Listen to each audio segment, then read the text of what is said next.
成设计整合各种支付通路的界面，由讲者伟龙来带来精彩的内容。我们掌声欢迎讲者。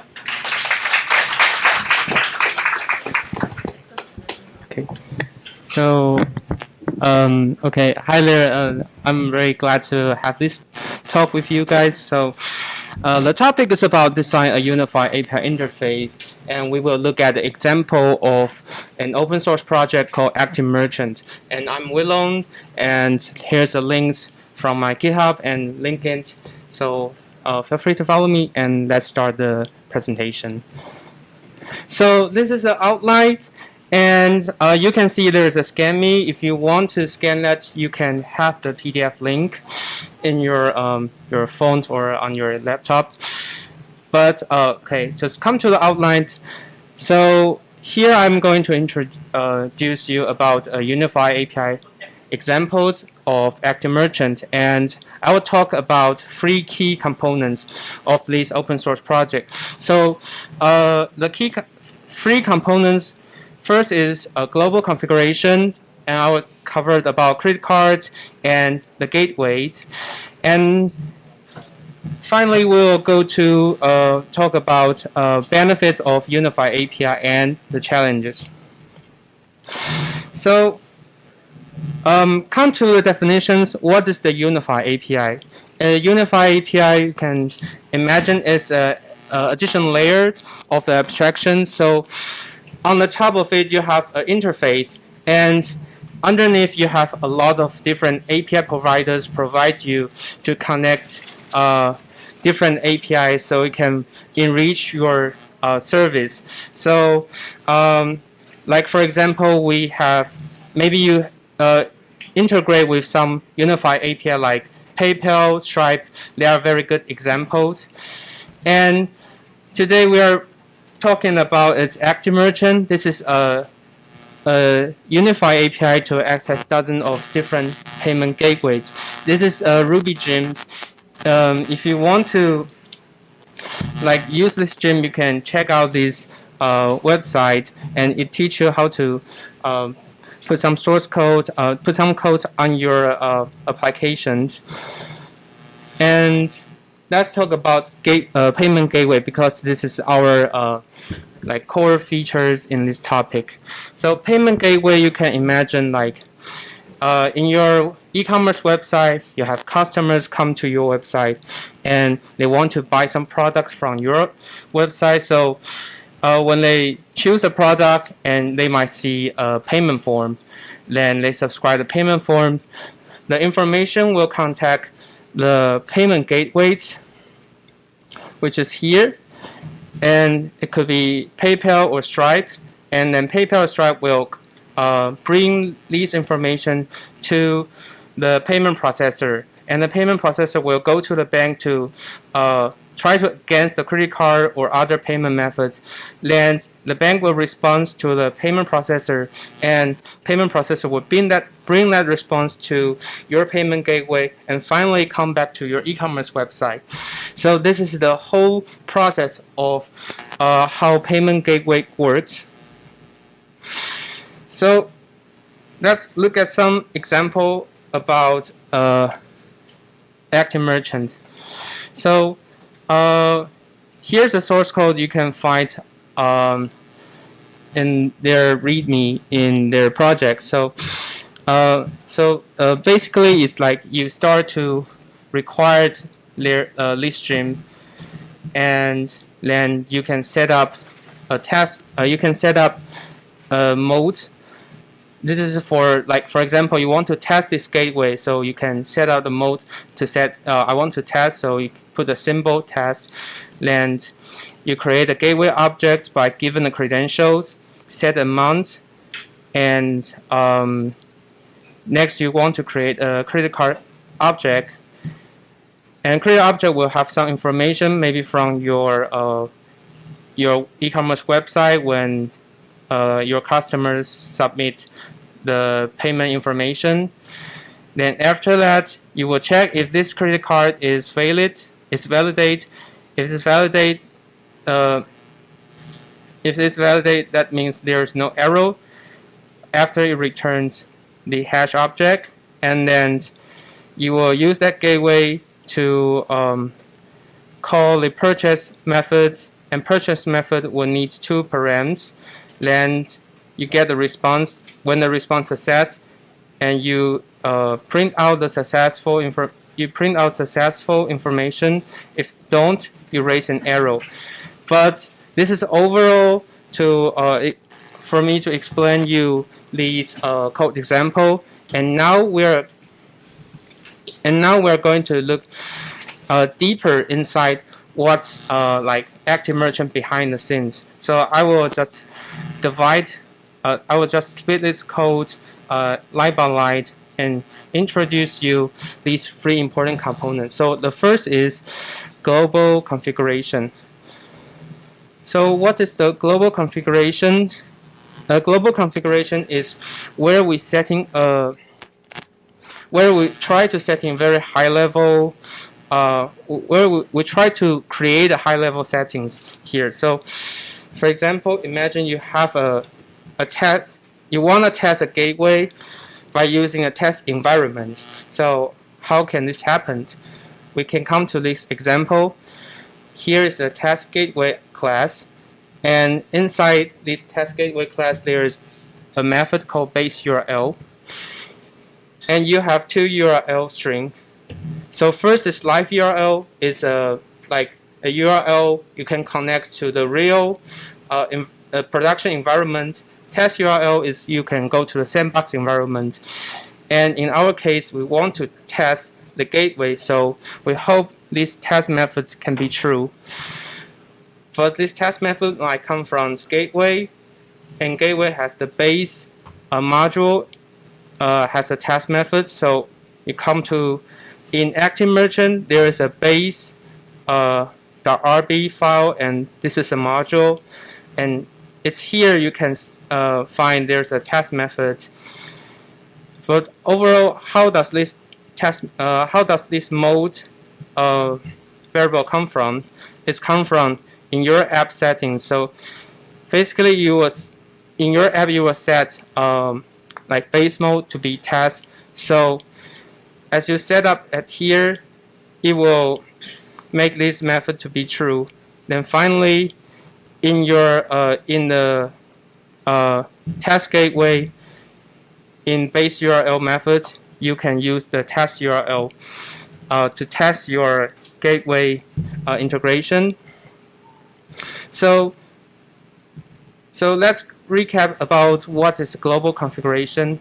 Global configuration is like very high level settings. So when you have this kind of logic, you can have some advantages. For example, you can put this logic in everywhere, but you can manage them in one place, and it's very easy to use because you just have a module class with the class method. But the advantage is this is very hard to debug because the logic might spread in your code base everywhere, and sometimes the configuration is very like huge. They maybe have 100 configuration, but all the configuration is just like a key with value. So because this lack of context, so you can't know like if there's something wrong, you have to debug. You don't know which settings you should use. So it's kind of a good tools, but we have to be careful to use it. And the second part I want to cover is about the credit card, because in payment gateway it is very important to have a payment method, payment methods to create a payment process. So credit card is kind of what we want to talk. And so let's go back to the e-commerce website. When the payment form is when user submit a payment form. So the payment form will contain some payment data.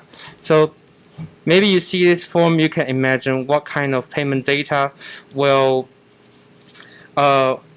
would be. So it could be like we can see name on card. There might be the holder name. A holder name can contain first name and last name.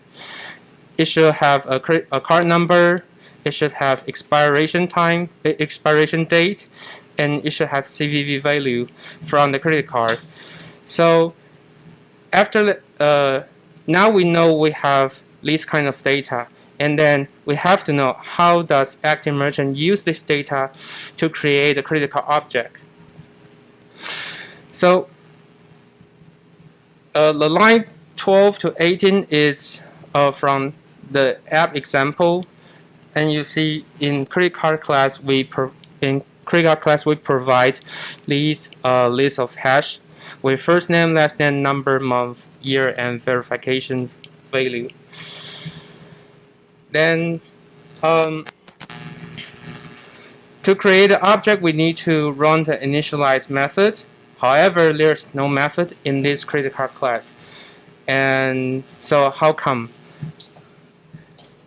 That's because this credit card class inherits from class model. And the class model have this initialize method. So because this method is in the model class, and the credit card class inherits from the model class, so credit card class can accurate the initialize method autonomically,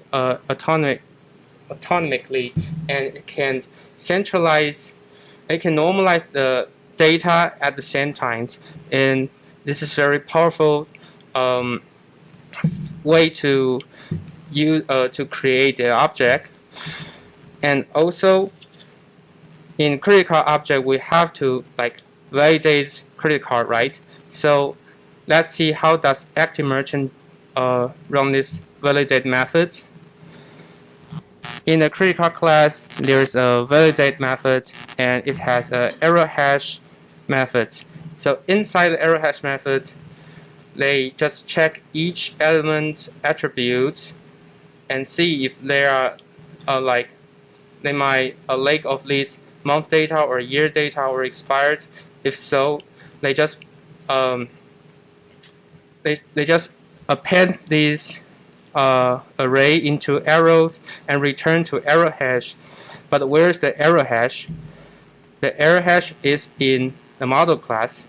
So in the model class, error hash will handle the array and insert this arrow into the hash and return a hash to let us can check if the credit card is valid.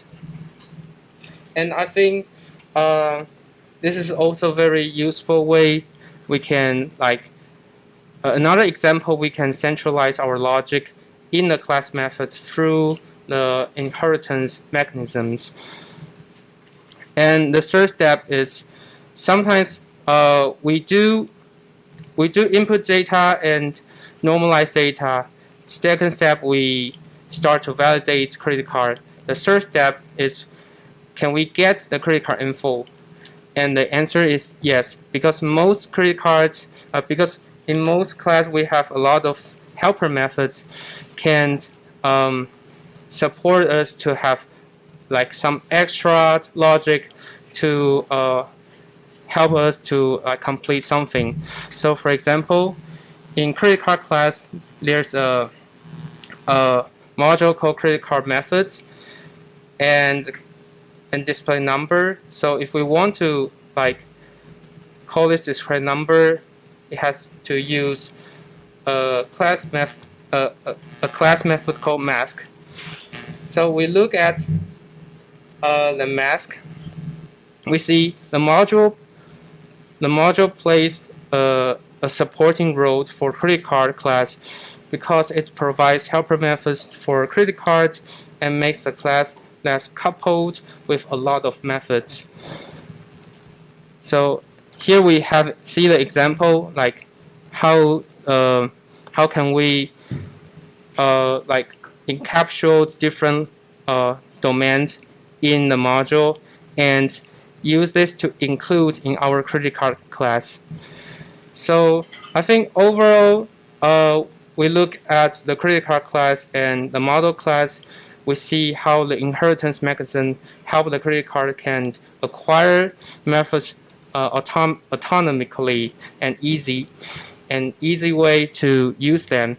Also, we see the model has an abstract layer which can centralize logic and being inherited from credit card classes. And in credit card component, we also see a few examples about how module help to collect shared methods and how module be included into classes. So next we are going to see the last component, which is gateway. So gateway is a reason we want to use this gem, right? So so to use the gateway, at the first step we have to check the credentials. And let's look at the example in Active Merchant. For example, I choose a gateway called Trust Commerce. In Trust Commerce class, there's an initialize method and there's a requires method.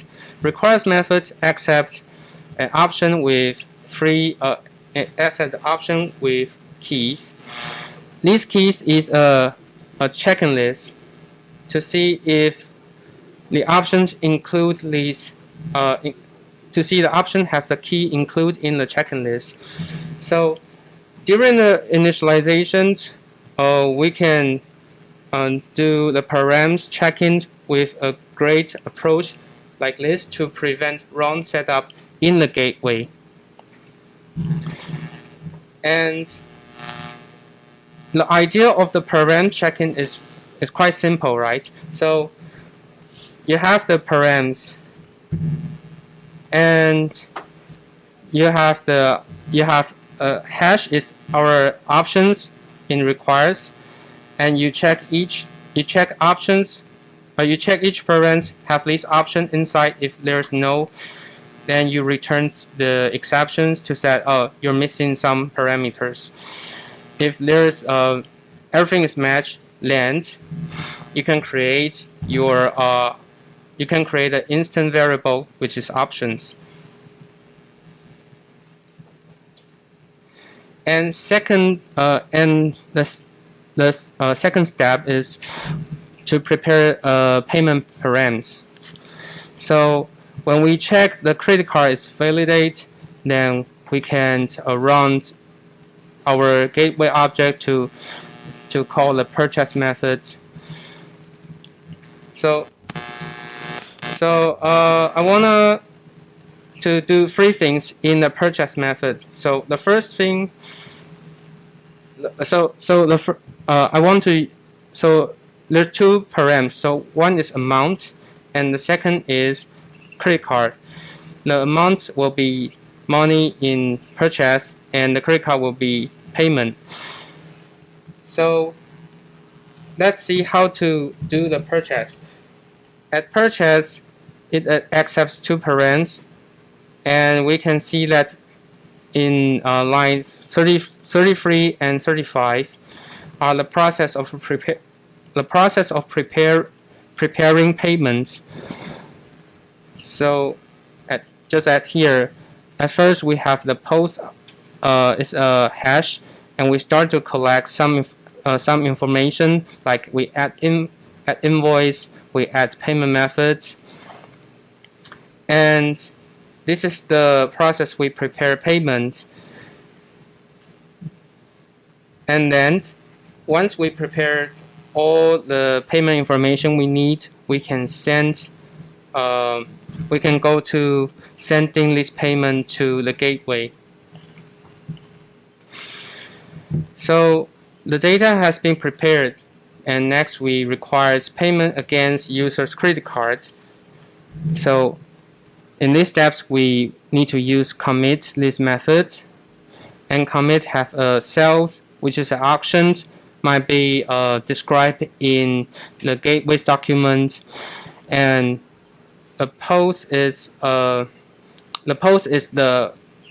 payment object we are which contains like invoice and payment details, something like that. And next we can notice like there's a build request. So at these steps we start to build our request body, and then we through the SSL post to create SSL connections to the gateway provider. So if everything runs well, we will receive. Here's the request, and we put this request to SSL post. If everything went well, we will receive the response from the gateway provider. So after that, when the response is success, so eventually we got the row request here, and we put this row request into the we parse this row request and put into response class. So in this response class, it's a very helpful class, so we can create some methods to use this response class in our after we receive the response, and we can use to check if the response is success or not. And if success, we can do something to print message or something else. If it's not, we can use response to print the message to see what's happened inside that request. So overall, I think we know how to use gateway to fulfill a purchase operation. We notice there's a bunch of methods and objects depending on the purchase operation. So we can see that dependencies plays an important role in the gateway classes, because if gateway object change, the response object could change or could be effect. But reversely, if the response object changes, gateway object won't be changed. So maybe it's a question for you guys can think about. So it's like, does credit card depend on trust currency gateway? So I will say the answer is yes, but it's less coupled, because the credit card is injected into the gateway, and somehow we call this strategy as dependency injections. But why we want to use this kind of dependency injection in our code? Because it can help us to have a testable code, and we can be relatively stable, and that's coupled in our code base. So let's recap the whole flow. So at first we have top level settings is test, and second we create a gateway object, and then we have amount. The amount will be used later on, and then we have critical object. We check this critical object if it's valid. If not, we don't do anything. But if yes, we will use the gateway to execute purchase methods. So we bring this amount and credit card into the purchase method as a parameters, and we receive the response. If it's success, we print a successful message. If it's not, we raise an error. So I hope you got it. And okay, let's briefly talk about some benefit of Unified API. So why we want to use Unified API? So the first benefit might be accessibility. It's lower our learning curve or maintenance cost for if you are a user. But if you are a developer, sometimes you might be happy because a lot of users will be happy to pay money for you to use your service because it's reduce their nervous about integrate another API into their code base. They just use maybe your gym or your software service, but it's also very hard for you to you need to study a lot about the third-party API documents. So might be a win-win, but might be a lose-win sometimes. And the second benefit is flexibility. So for users, they can speed up their development process, and they have a variety of API providers. And the third benefit is standardizations, because Unified API provide a standardized model, data models, logs, and process, and it also provides some API documents for reference.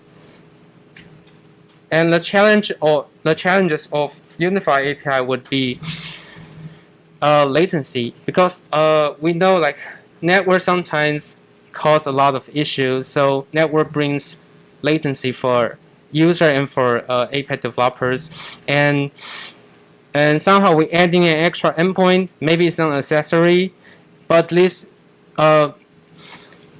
change will introduce extra latency. So user will feel like our this net product or this stream makes my products being slower.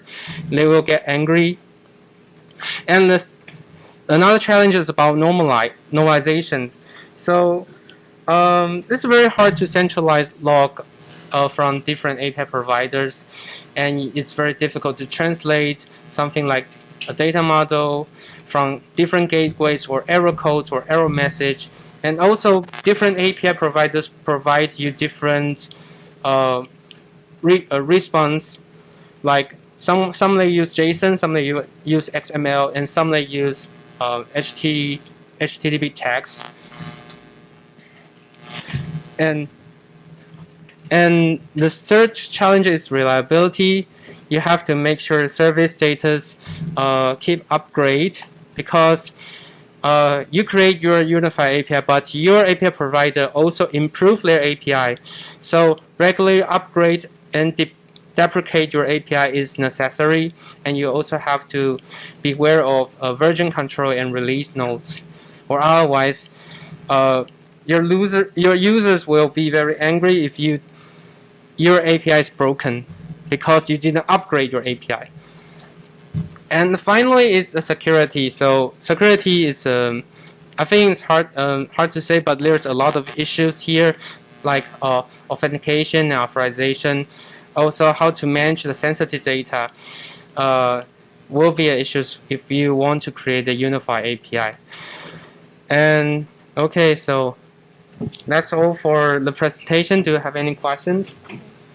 Thanks for the speakers' informative sharing. Now we're going to have the Q&A session. Did you prefer English or is it okay with Chinese? Both okay for me. 好，就是现在开始是 Q&A 时间。好，那先。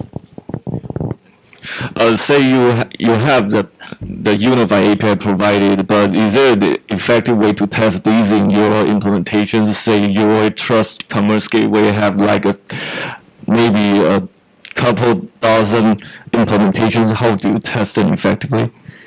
Is there a way? Well, if you use the gym, it's probably you have to. At first, you have to have the credentials from that API provider. For example, Stripe. You have to have a Stripe account.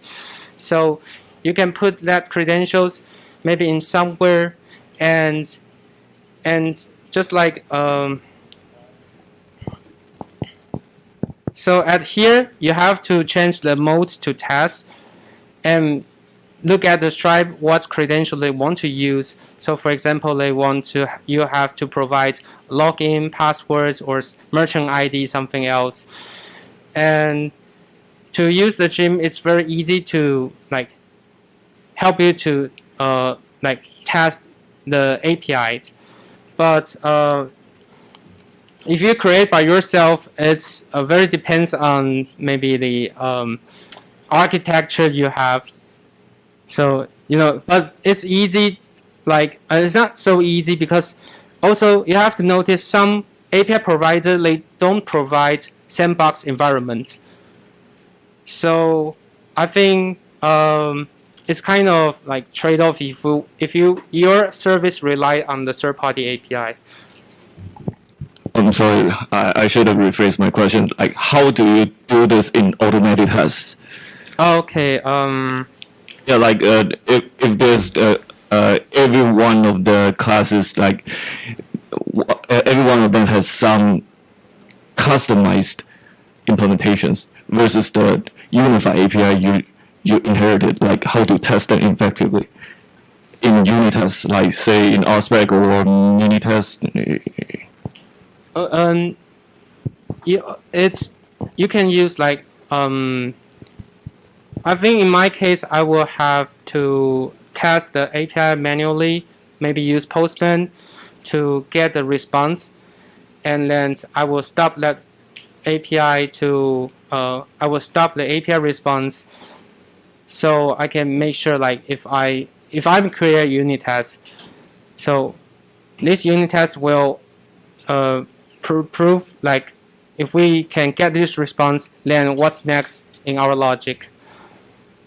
So I mean, can you get it? It's like if we have a function, we need to use three API endpoints. So the first is we check the first one, do we success to get some response back? If this success, then we keep checking the next one and next one and next one.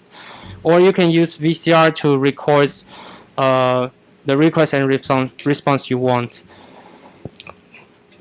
Okay, got it. So, like, say if there are 12 classes, so do I have to write 12 tests for just a single unified API for that? I mean, it depends on your needs because, like in this, Jim, there's a lot of gateways, but I think it's not possible for you to. Actually, it's running out of time. The next meeting will start at 3 minutes. So. We can talk in private. Okay. Okay, this meeting is over, and let's take a short break now. The next session will start at 3:30. 下一场议程将在3点半开始，请大家准时回来哦。